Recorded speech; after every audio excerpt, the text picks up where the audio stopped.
मला पोटात काय असं दुखत हा. होतं लई आणि जड वाटत होतं, भारी पण होतं, हां जेवायची इच्छा नव्हती, हां. आणि कधीपासून? गॅस ॲसिडिटी वर्ष दीड वर्ष झालं. त्याच्यावर ट्रीटमेंट घेतली होती आधी?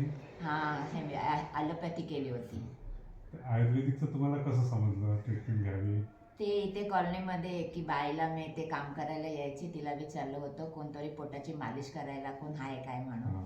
तर तिने कुणीकडे काम करत होती, हां. तिकडनं तिने कार्ड घेऊन आली, बोले ह्या इथे फोन करा, ते उपचार करतील म्हणून.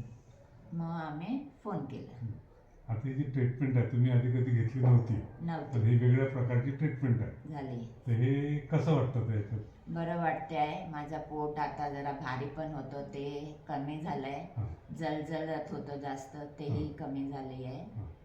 आणि ते नाभीची काहीतरी हे गाठ सटकली होती, तेही सुद्धा म्हणजे बरी झाली. बरे झाले. तुम्ही दुसऱ्या लोकांना काय सांगणार या ट्रीटमेंटबद्दल? म्हणजे ज्या लोकांना त्रास असेल हां. त्या लोकांनी एकदा ट्राय करून बघायचं. हे आयुर्वेदिक ट्रीटमेंट आहे याच्याबद्दल हां, आयुर्वेदिक ट्रीटमेंट. हां. पंचकर्म. पंचकर्म. पंचकर्म केलं. हां, हां. त्याने मला बरं वाटलंय. हां. ज्या लोकांना झेपत असेल, त्या लोकांना पटत असेल, त्या लोकांनी करावं. नक्की करा.